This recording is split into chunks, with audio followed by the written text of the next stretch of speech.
ಆತ್ಮೀಯ ಎಲ್ಲ ಸ್ಪರ್ಧಾರ್ಥಿಗಳಿಗೆ ಮತ್ತು ಶಿಕ್ಷಕ ಆಕಾಂಕ್ಷಿಗಳಿಗೆ ನಮಸ್ಕಾರ. ಇಲ್ಲಿ HSTR ರಿಕ್ರೂಟ್ಮೆಂಟ್ ಬಗ್ಗೆ ಒಂದಿಷ್ಟು ಮಾಹಿತಿಗಳು ಬರ್ತಾ ಇದ್ದಾವೆ. ಆದರೆ ಯಾವಾಗ ಆಗ್ತೈತಿ ಅಂತ ಗೊತ್ತಿಲ್ಲ. ಆಗುತ್ತೆ, ಆದರೆ ಯಾವಾಗ ಆಗುತ್ತೆ ಅಂತ ಗೊತ್ತಿಲ್ಲ. PSTR, HSTR, GPSTR ಇವು ಮೂರನ್ನೂ ಕೂಡ ಏನು ಮಾಡ್ತಾರೆ ಅಂತಂದರೆ ಅತಿ ಶೀಘ್ರದಲ್ಲಿ ಕನ್ಫರ್ಮ್ ಮಾಡ್ತೀವಿ ಅನ್ನುವಂಥ ಭರವಸೆಯನ್ನು ಕೊಡ್ತಾ ಬರ್ತಾ ಇದ್ದಾರೆ. ನಾ ಹೇಳ್ತಾ ಇದ್ದೀನಿ ನೋಡಿ, ಭರವಸೆಯನ್ನು ಕೊಡ್ತಾ ಬರ್ತಾ ಇದ್ದಾರೆ. ಆದರೂ ಕೂಡ ನಾವು ಹಂತದ ತಯಾರಿಯಲ್ಲಿ ಇರಬೇಕಾಗುತ್ತೆ. HSTR ಪರೀಕ್ಷೆಗೆ ನಾವು ಅಪ್ಲೈ ಮಾಡಬೇಕಂತಂದರೆ ನಮ್ಮದು TET ಆಗಿರಬೇಕು ಮತ್ತು PG ಆಗಿರಬಾರ್ದ, ಅದ್ರ ಬಗ್ಗೆನೇ ಇಲ್ಲಿ ನೋಡ್ತಾ ಬರೋಣ ನಾವು. ನೋಡಿ, HSTR ಅಂತಂದರೆ ಏನು ಅಂತೇಳಿ ಅದ್ರ ಬಗ್ಗೆ ಎಲ್ಲ ಮಾಹಿತಿ ನೋಡೋಣ. ನಿಮಗೇನಾದರೂ ಈ ಟೀಚರ್ ರಿಕ್ರೂಟ್ಮೆಂಟಿಗೆ ಸಂಬಂಧಪಟ್ಟಂಗೆ ಏನೇ ಮಾಹಿತಿ ಬೇಕಾಗಿತ್ತಂದ್ರೂ ಶ್ರೀರಕ್ಷೆ ಅಕಾಡೆಮಿ ಅನ್ನುವಂಥ ಯೂಟ್ಯೂಬ್ ಚಾನಲ್ ಮತ್ತು ವಾಟ್ಸಪ್ ಚಾನಲ್ ಇದೆ. ಅದರೊಂದಿಗೆ ಏನಂತಂದರೆ ಇಲ್ಲಿ ಟೆಲಿಗ್ರಾಮ್ ಚಾನಲ್ ಇದೆ, ಜಾಯ್ನ್ ಆಗಿ ನಿಮಗೆ ಸ್ಟಡಿ ಮೆಟೀರಿಯಲ್ಲು, ಎಕ್ಸಾಮ್ ಬೇಕಾಗಿರುವಂಥ ಪ್ರತಿಯೊಂದು ಸೋರ್ಸಲ್ಲಿ ಅವೈಲೇಬಲ್ ಇದೆ. ಕ್ವಶನ್ ಪೇಪರ್ಸ್ ಇರುತ್ತೆ, ಕ್ಲಾಸ್ ನೋಟಿಫಿಕೇಷನನ್ನು ಹಾಕ್ತಾ ಇರ್ತೀವಿ. ಹಾಗಾದರೆ ನೋಡ್ರಿ, ಇಲ್ಲಿ HSTR ಅಂತಂದರೆ ಏನು? High school teacher recruitment. High school teacher recruitment ಇಲ್ಲಿ ಪ್ರೌಢಶಾಲೆಗೆ ಶಿಕ್ಷಕರನ್ನು ನೇಮಕಾತಿ ಮಾಡಿಕೊಳ್ಳುವಂಥ ಒಂದು ಪರೀಕ್ಷೆ. ಇಲ್ಲಿ ನೋಡಿ, ಇದಕ್ಕೆ TET ಈಗಾಗಲೇ 2015 ರಿಕ್ರೂಟ್ಮೆಂಟ್ಗೆ ಅನುಸಾರವಾಗಿ ಮಾತಾಡ್ತಾ ಇದ್ದೀನಿ. 2026ಕ್ಕೆ ಬಂದು ಅಲ್ಲ, 2015 ರಿಕ್ರೂಟ್ಮೆಂಟು ನಂತರದಲ್ಲಿ ಇದು HSTR ಕಾಲ್ ಆಗಿಲ್ಲ. ಅದಕ್ಕೋಸ್ಕರ ಅಲ್ಲಿ ಯಾವ ರೀತಿ ಇತ್ತು ಅದನ್ನೆಲ್ಲದರ ಬಗ್ಗೆ ಇಲ್ಲಿ ಒಂದೊಂದೇ ಮಾಹಿತಿಯನ್ನು ನೋಡ್ತಾ ಬರೋಣ. ಓಕೆ, ಸ್ಟಾರ್ಟ್ ಮಾಡೋಣ. ನೋಡಿ, ಮೊದಲು ನೀವು ತಿಳ್ಕೊಳ್ಳಿ, ನಾವು ನೋಡ್ತಾ ಇರೋ ಪೋಸ್ಟ್ ಯಾವುದಂತಂದ್ರೆ HSTR. ಈ HSTR ಪೋಸ್ಟ್ಗೆ ತೆಗೆದುಕೊಂಡಾಗ ಅರ್ಹತೆ ಏನು ಇರಬೇಕು ನೋಡಿ. ಮೊದಲು ಅವರು ಒಂದು ಡಿಗ್ರಿಯನ್ನು ಪಾಸ್ ಆಗಿರಬೇಕು. ಡಿಗ್ರಿ ಅದ್ರ ಜೊತೆಗೆ ಏನಾಗಿರ್ಬೇಕಂತಂದ್ರೆ BEd ಆಗಿರಬೇಕು. ಸರ, ಯಾವ ಡಿಗ್ರಿ ಇದನ್ನು ನೀವು ನೋಡ್ಕೋಬೇಕು. ಒಂದು ಇಲ್ಲಿ BA ಕೊಟ್ಟಿದ್ದಾರೆ, ಇನ್ನೊಂದು BSc ಕೊಟ್ಟಿದ್ದಾರೆ. ಹಾಗಾದ್ರೆ ಬ್ಯಾಚುಲರ್ ಆಫ್ ಆರ್ಟ್ಸ್ ಮತ್ತು ಬ್ಯಾಚುಲರ್ ಆಫ್ ಸೈನ್ಸ್. ನೋಡಿ, ನೀವು ಕೇಳ್ಬೋದು, ಸರ ನಾವು BCom ಮಾಡಿದ್ದೀವಿ, ನಮಗೆ ಅವಕಾಶ ಇದೇನೋ ಇಲ್ಲೋ ಅಂತೇಳಿ. 2015 ರಿಕ್ರೂಟ್ಮೆಂಟ್ ಅನುಸಾರವಾಗಿ ಇವರಿಗೆ ಏನೋ ಅವಕಾಶ ಇಲ್ಲ. ಆದರೆ ನಂತರದಲ್ಲಿ ಬಂದಂಥ ನೋಟಿಫಿಕೇಶನ್ ಏನಾದರೂ ನೋಡಿ, ನಂತರದಲ್ಲಿ ಏನಾದರೂ ನೋಟಿಫಿಕೇಶನ್ನಲ್ಲಿ ಇವರಿಗೆ ಅವಕಾಶ ಬಂತು ಅಂದರೆ ಇವರು ಕೂಡ ಬರೀಬೋದು. ಯಾಕಂತಂದ್ರೆ ಈಗಾಗಲೇ ಸಿವಿಲ್ ಇಂಜಿನಿಯರ್ಗಳು ಏನು ಮಾಡಿದ್ದಾರೆ ಅಂತಂದ್ರೆ GPTಯಲ್ಲಿ ಬರೆದಿದ್ದಾರು, ಹೇಳಿಕ್ಕೆ ಬರೋದಿಲ್ಲ. ಆದರೆ 2015 ಏನು ನೋಟಿಫಿಕೇಶನ್ ಆಗಿತ್ತು ಅದರ ಅನುಸಾರವಾಗಿ ಇಲ್ಲಿ ಅವಕಾಶ ಇಲ್ಲ. ಅದರ ನಂತರದಲ್ಲಿ ಏನಾಗುತ್ತೆ ಅಂತ ನೋಡೋಣ. ಇಲ್ಲಿ ನೋಡಿ, ಪದವಿ ಆಗಿರಬೇಕು ಪ್ಲಸ್ BEd. ಸರ್, ನಂದು ಒಂದು ವೇಳೆ BComದವ್ರಿಗೆ ಅವಕಾಶ ಕೊಟ್ರೆ ಅಂದ್ರೆ ಏನು ಮಾಡ್ತಾರೆ? BCom ಪ್ಲಸ್ BEd ಮಾಡ್ತಾರೆ. ನೀವು ಗಮನಿಸ್ಬೇಕು, ಅವಕಾಶ ಕೊಟ್ರಂದ್ರೆ BCom ಪ್ಲಸ್ BEd. ಇಲ್ಲೊಂದಿದೆ ನೋಡಿ, TET 2015 ಅಪ್ಲೈ ಇರಲಿಲ್ಲ. ಯಾವುದಕ್ಕೆ? HSTR. ಹಾಗಾದ್ರೆ ಸರ್, TET ಅಪ್ಲೈ ಇದೇನೋ ಇಲ್ಲೋ ಅಂತಂದ್ರೆ ಅಪ್ಲೈ ಇಲ್ಲ. ಮತ್ತು ಇತ್ತೀಚೆಗೆ ಬಂದ ಮಾಹಿತಿ ಏನಂತಂದ್ರೆ TETಯನ್ನು ಅಪ್ಲೈ ಮಾಡೋದಿಲ್ಲ ಅಂತ. ಯಾಕಂದ್ರೆ ಹಳೆಯ ನಿಯಮದ ಅನುಸಾರವೇ ನಾವು ತುಂಬ್ಕೋತೀವಿ ಅನ್ನುವಂಥ ಮಾತನ್ನು ಹೇಳಿದಾರು. ಹಳೆಯ ನಿಯಮದ ಅನುಸಾರ ಅಂತಂದ್ರೆ 2015 ಅಂತೆಯೇ ನೆನಪಿಟ್ಟುಕೊಳ್ಳಿ. ಹಳೆಯ ನಿಯಮ ಅಂದರೆ ಇದೇ ರೀತಿ. ಸರ್, ಟೋಟಲ್ ಇರುವಂಥ ಪತ್ರಿಕೆಗಳು ಎಷ್ಟ್ರಿ ಅಂತಂದ್ರೆ 2 ಪೇಪರ್ಸ್ ಇರ್ತಾವ್ರಿ. ಪೇಪರ್ 1 100 ಮಾರ್ಕ್ಸ್ ಇರುತ್ತೆ, ಪೇಪರ್ 2 100 ಮಾರ್ಕ್ಸ್ ಇರ್ತೈತಿ. 1 ಏನು ಹೇಳ್ತೈತಿ, 2 ಏನು ಹೇಳ್ತೈತಿ, ಅದ್ರ ಬಗ್ಗೆ ಎಲ್ಲ ನೋಡ್ತಾ ಬರೋಣ. ಆದ್ರೆ ಮತ್ತೊಮ್ಮೆ ಹೇಳ್ತೀನಿ, ಇದು 2015 ರಿಕ್ರೂಟ್ಮೆಂಟಿಗೆ ಅನುಸಾರವಾಗಿ. ಬಟ್ ಈಗಿನ್ನೂ ನೋಟಿಫಿಕೇಶನ್ ಆಗಿಲ್ಲ. ನೋಟಿಫಿಕೇಶನ್ ಆದ ಕ್ಲಿಯರ್ ಆಗಿ ಮೆನ್ಷನ್ ಮಾಡ್ತಾರೋ ಆಲ್ಮೋಸ್ಟ್ ಇಲ್ಲಿ 15 ರೀತಿಯಲ್ಲಿ ಏನು ನಡೆಯುವಂಥ ಸಂಭವನೀಯತೆ ಇದೆ. ಇದಿಷ್ಟು ನೋಡ್ಕೋಬೇಕು ನೀವು. ನೋಡ್ರಿ, ಇಲ್ಲಿ ಪೇಪರ್ 1 ತೆಗೆದುಕೊಂಡಾಗ ಸರ್, ಪೇಪರ್ 1ನಲ್ಲಿ ಏನು ಮಾಹಿತಿ ಇದೆ ಅದನ್ನೊಂದು ಸ್ವಲ್ಪ ಹೇಳ್ರಿ ನಮಗೆ ಅಂತಂದಾಗ ಗಮನಿಸ್ಬೇಕು ನೀವು. ಇಲ್ಲಿ ಇದು ಸಾಮಾನ್ಯ ಜ್ಞಾನ ಪತ್ರಿಕೆ, ಇದು ಜನರಲ್ ನಾಲೆಜ್ ಪೇಪರ್ ಅಂತ ಕರಿತೀವಿ. ಇದು ಟೋಟಲು 100 ಕ್ವಶನ್ಸ್ ಇರುತ್ತೆ. ಇಲ್ಲಿದೆ ನೋಡಿ, 100 ಕ್ವಶನ್ನು. ಪ್ರತಿ ಕ್ವಶನ್ನು MCQ. ಇಲ್ಲಿ ಮಲ್ಟಿಪಲ್ ಚಾಯ್ಸ್ ಕ್ವಶನ್ ಟೈಪ್ ಇರುತ್ತೆ. ಇಲ್ಲಿ 100 question 100 marks. 100 question 100 marks. Each question ಪ್ರತಿ ಕ್ವಶನ್ನು 1 ಮಾರ್ಕನ್ನು ಹೊಂದಿರುತ್ತೆ. ನೋಡಿ, ಇಲ್ಲಿ ಸಾಮಾನ್ಯ ಜ್ಞಾನ ನೋಡಿ ಫಸ್ಟು ಇದ್ರೊಳಗೆ ಎಷ್ಟು ಭಾಗ ಮಾಡ್ತೀವಿ ನೋಡೋಣ ನಾವು. ಸಾಮಾನ್ಯ ಜ್ಞಾನ ಅಂತ ತೆಗೆದುಕೊಂಡಾಗ ಸರ್ ಸಾಮಾನ್ಯ ಜ್ಞಾನ ಇಲ್ಲಿ ಏನು ಬರ್ತೈತ್ರಿ ಅಂತ ಕೇಳ್ಬೋದು ನೀವು. ಇದು ನೋಡಕ್ ಮಾತ್ರ ಇಲ್ಲಿ ಒಂದೇ ವಿಷಯ ಅನಿಸ್ತಾ ಇದೆ, ಇದನ್ನ ನೀವು ಭಾಳಷ್ಟು ತಿಳ್ಕೊಬೇಕಾಗ್ತೈತಿ. ಸರ್ ಸಾಮಾನ್ಯ ಜ್ಞಾನ ಒಳಗೆ ಏನೇನು ಬರ್ತೈತಿ ಸ್ವಲ್ಪ ಅಬ್ಸರ್ವ್ ಮಾಡ್ರಿ. ಇಲ್ಲಿ ಲಕ್ಷ ಕೊಟ್ಟ ಒಂದು ಕರೆಂಟ್ ಅಫೇರ್ಸ್ ಬರುತ್ತೆ. ಇಲ್ಲಿ ನಮ್ಗೆ KTETಯಲ್ಲಿ ಸರ್ ಕರೆಂಟ್ ಅಫೇರ್ಸ್ ಇಲ್ಲಲ್ರಿ ಅಂತ ಕೇಳ್ತಿರ್ತಾರೆ. ಇಲ್ಲಿ ಕರೆಂಟ್ ಅಫೇರ್ಸ್ ಇರುತ್ತೆ, ಇದನ್ನು ನೋಡ್ಕೋಬೇಕು ನೀವು. HSTR ಪರೀಕ್ಷೆ GPSTR ಆಗಿರ್ಬೋದು, ಕರೆಂಟ್ ಅಫೇರ್ಸ್ ಮಾತ್ರ ಇದ್ದೇ ಇರುತ್ತೆ. ಕರೆಂಟ್ ಅಫೇರ್ಸು ಅದರೊಂದಿಗೆ ಹಿಸ್ಟರಿ ಇಲ್ಲಿ ಸಪ್ರೇಟಾಗಿ ನೋಡಿ. ಇಲ್ಲಿ GK ಅಲ್ಲೇನ ಕೇಳ್ತಾನು, ಸಪ್ರೇಟಾಗಿ ಕೇಳತ್ತಿಲ್ಲ. ಇತಿಹಾಸವನ್ನು ಕೇಳತಾನು, ಆಮೇಲೆ ಜಿಯೋಗ್ರಫಿಯನ್ನು ಕೇಳ್ತಾರು, ಅದಾದ್ಮೇಲೆ ಇಂಡಿಯನ್ ಕಾನ್ಸ್ಟಿಟ್ಯೂಷನ್ ಅಥವಾ ಪೊಲಿಟಿಯನ್ನು ಕೇಳ್ತಾರೋ, ಇಂಡಿಯನ್ ಕಾನ್ಸ್ಟಿಟ್ಯೂಷನ್ ಆರ್ ಪೊಲಿಟಿಯನ್ನು ಕೇಳ್ತಾರೋ. ಅದರೊಂದಿಗೆ ಎಕನಾಮಿಕ್ಸ್ ಇರುತ್ತೆ, ಎಕನಾಮಿಕ್ಸು. ಆಮೇಲೆ ಅದರ ರಿಲೇಟೆಡ್ ಆಗಿ ಏನು ಕೇಳ್ತಾರಂತಂದ್ರೆ ಜನಗಣತಿಯನ್ನು ಕೇಳ್ತಾನೆ, ಜನಗಣತಿಯ ಬಗ್ಗೆ ಮಾಹಿತಿಯನ್ನು ಕೇಳ್ತಾರೋ. ನಂತರದಲ್ಲಿ ಏನಂತಂದಾಗ ಕೆಲವೊಂದಿಷ್ಟು ಸೋಷಿಯಲಿಗೆ ಸಂಬಂಧಪಟ್ಟಂಗೆ, ಅಂದ್ರೆ ಸೋಷಿಯಾಲಜಿಗೆ ರಿಲೇಟೆಡ್ ಆಗಿ ಸೋಷಿಯಲಿಗೆ ಸಂಬಂಧಪಟ್ಟಂಗೆ ಕೇಳ್ತಾರೆ. ಇದಿಷ್ಟು ಏನಂತಂದ್ರೆ ಇಲ್ಲಿ 25 ಮಾರ್ಕ್ಸ್ಗೆ ಕವರ್ ಆಗಿರುವಂಥ GK ಅಂತ ಏನು ನೋಡ್ತೀವಿ ನಾವು. ಇದೇ GKಯಲ್ಲಿ ನಾವು ಮತ್ತೇನು ಕೇಳ್ತಾರಂತಂದ್ರೆ ಇಲ್ಲಿ ಒಂದಷ್ಟು ಇದಷ್ಟೇ ಅಲ್ಲ, ಇಲ್ಲಿ ಸೈನ್ಸ್ ಬಗ್ಗೆ ಮಾಹಿತಿ ಇರ್ತೈತಿ ನೋಡ್ರಿ. ಸೈನ್ಸ್ ಬಗ್ಗೆ ಮಾಹಿತಿ ಇರ್ತೈತಿ. ಇತ್ತೀಚೆಗೆ ಏನು ಕೇಳತ್ತಾರಂತಂದ್ರೆ ಸೈನ್ಸ್ ಆ್ಯಂಡ್ ಟೆಕ್ನಾಲಜಿ ಬಗ್ಗೆ ಕೇಳತ್ತಾರು, ಸೈನ್ಸ್ ಆ್ಯಂಡ್ ಟೆಕ್ನಾಲಜಿಯ ಬಗ್ಗೆ ಮಾಹಿತಿ. ಆಮೇಲೆ ಕೆಲವೊಂದಿಷ್ಟು ಸಂಸ್ಥೆಗಳ ಬಗ್ಗೆ ಮಾಹಿತಿ ಇರ್ತೈತಿ, ಸಂಸ್ಥೆಗಳ ಬಗ್ಗೆ. ಇವೆಲ್ಲವೂ ಕೂಡ ಎಲ್ಲಿ ಕವರ್ ಆಗ್ತೈತಿ? ಸಾಮಾನ್ಯ ಜ್ಞಾನ. ಯಾಕಂದ್ರೆ ಕಾಮನ್ ಆಗಿರುವಂಥದ್ದು ಇದು. ಸೈನ್ಸ್ ಟೀಚರ್ ಆಗ್ರಿ, ಆರ್ಟ್ಸ್ ಟೀಚರ್ ಆಗ್ರಿ, ಯಾವುದಾದ್ರೂ ಟೀಚರ್ ಆಗ್ರಿ ಅಂತಂದ್ರೆ ಇಲ್ಲಿ ಹೈಸ್ಕೂಲ್ ರಿಕ್ರೂಟ್ಮೆಂಟ್ನಲ್ಲಿ ಇದು ಒಂದು ಕಾಮನ್ ಆಗಿರುವಂಥ ಪರೀಕ್ಷೆಯಲ್ಲಿ ಪ್ರತಿ ವಿಷಯದ ಮೇಲೇನೂ ಕೂಡ ಏನಾಗ್ತಾವು? ಪ್ರಶ್ನೆ ಆಗೇ ಆಗ್ತಾವು. ನೀವು ಕೇಳ್ಬೋದು, ಸರ ನಾನು ಏನಂತಂದಾಗ BA ಓದಿದೇನ್ರಿ, ಆರ್ಟ್ಸ್ ಮೇಲೆ ಟೀಚರ್ ಆಗತ್ತೇನೋ, ನನಗೆ ಯಾಕೆ ಕೇಳ್ತಾರೆ ಸೈನ್ಸು? ಕೇಳಲೇಬೇಕು ಅವರು, ಯಾಕಂದ್ರೆ ಪ್ರತಿಯೊಂದು ಮ್ಯಾಟ್ರ್ ಮೇಲೆ ಇದಿರುತ್ತೆ. ಮತ್ತು ಇಲ್ಲಿ CA ಒಳಗೆ ಏನು ಕೇಳ್ತಾನಂತಂದ್ರೆ ಡೇಸ್ ಬಗ್ಗೆ ಕೇಳ್ತಾರ್ರಿ, ದಿನಾಚರಣೆಗಳ ಬಗ್ಗೆ ಮಾಹಿತಿಯನ್ನು ಕೇಳ್ತಾರೆ. ಪ್ರಮುಖ ದಿನಾಚರಣೆಗಳ ಬಗ್ಗೆ ತಿಳ್ಕೊಬೇಕು ನೀವು. ಇಲ್ಲೇ ಸೈನ್ಸ್ ಆ್ಯಂಡ್ ಟೆಕ್ನಾಲಜಿಯ ಬಗ್ಗೆ ಮಾಹಿತಿ ಇರ್ತೈತಿ, ಅದನ್ನೆಲ್ಲ ನೀವು ಡೆಪ್ತಾಗಿ ಓದಬೇಕು. ಸೇಮ್ ಇದೇನಂತಂದ್ರೆ ನೀವು FDA SDA ಎಕ್ಸಾಮದು ಬರೀತಿರ್ತಾರೆ ನೋಡ್ರಿ, ಅಲ್ಲಿ ಒಂದು GK ಪೇಪರ್ ಅಂತ ಇರ್ತೈತಿ. ಅಲ್ಲಿ ಏನು ಕ್ವಶನ್ ಇರ್ತೈತಿ ಆ ಮಾದರಿನ ಅದರ ಕೇಳುವಂಥ ವಿಧಾನ ಬೇರೆ ಇರುತ್ತೆ, ಅದರ ಪ್ಯಾಟರ್ನ್ ಆ ರೀತಿ ಇರುತ್ತೆ. ಇದೊಂದು ತಿಳ್ಕೊಬೇಕು ನೀವು. ಸರ ಶೈಕ್ಷಣಿಕ ಮನೋವಿಜ್ಞಾನ ನೀವು ಎಲ್ಲಿ ಹೋದರೂ ಇದು ಇರೋದನ್ನ ರೀ. ಶೈಕ್ಷಣಿಕ ಮನೋವಿಜ್ಞಾನ 25 ಅಂಕಗಳಿಗೆ ಕೇಳ್ತಾರೆ. ಇದು ಎಲ್ಲಿಯಾದರೂ ಇರೋದನ್ನೇ ನಿಮ್ಗೆ, ಯಾಕಂದರೆ ನೀವು ಟೀಚರ್ ಆಗತ್ತಾರೆ ಅಂತಂದ್ರೆ ಸೈಕಾಲಜಿ ಓದಲೇಬೇಕು, ಮಸ್ಟ್ ಆ್ಯಂಡ್ ಶುಡ್. ನೋಡಿ ಇಲ್ಲಿ ಸಾಮಾನ್ಯ ಇಂಗ್ಲೀಷ್, ಜನರಲ್ ಇಂಗ್ಲೀಷು 12 ಮಾರ್ಕ್ಸ್.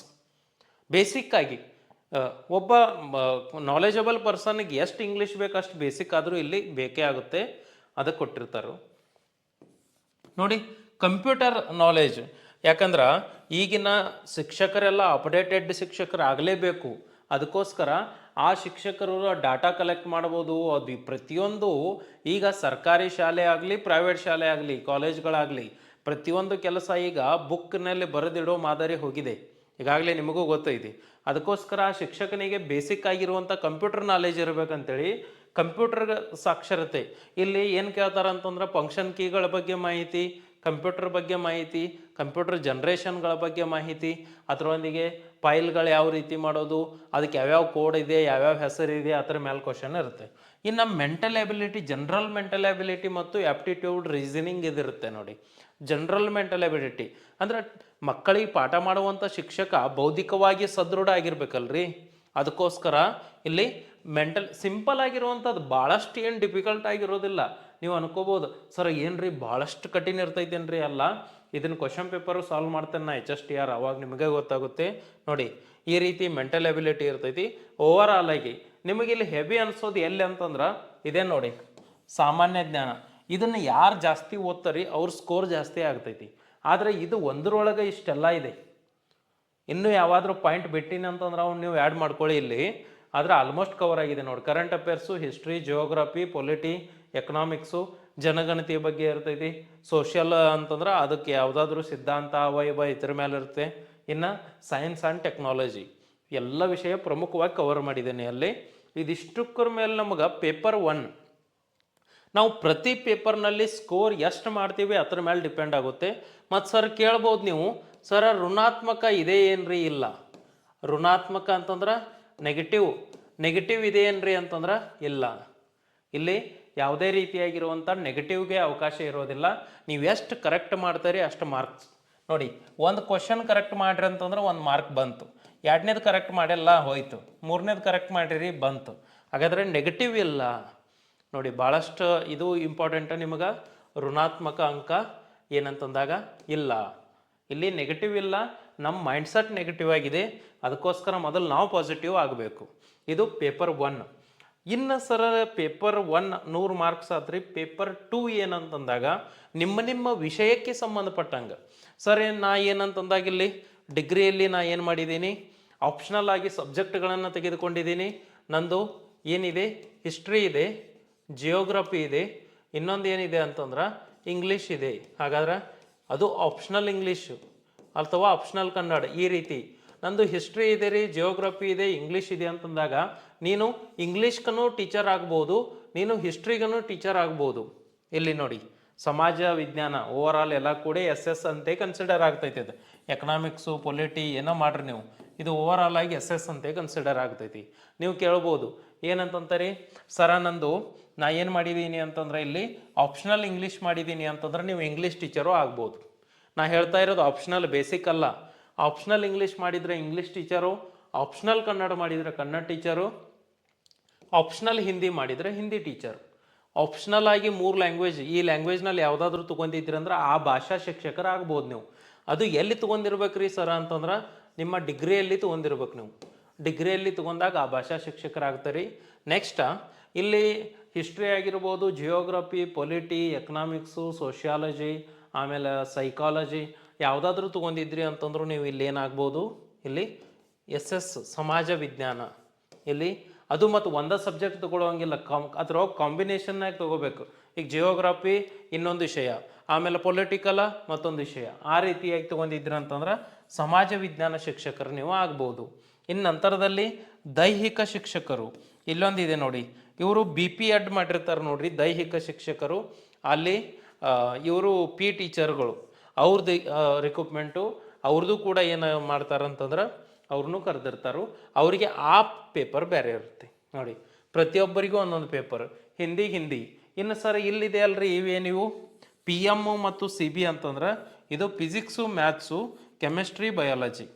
ಅಂದ್ರೆ ಫಿಸಿಕ್ಸು ಮತ್ತು ಮ್ಯಾಥ್ಸ್ ಟೀಚರ್ ಗಣಿತದಲ್ಲಿ, ಕೆಮಿಸ್ಟ್ರಿ ಮತ್ತು ಬಯಾಲಜಿ ಇವು ಕೂಡ ಏನಂತಂದ್ರೆ ಆಯಾ ವಿಷಯಕ್ಕೆ ಸಂಬಂಧಪಟ್ಟಂಗೆ 100 ಮಾರ್ಕ್ಸ್ ಕ್ವಶನ್ ಇರುತ್ತೆ.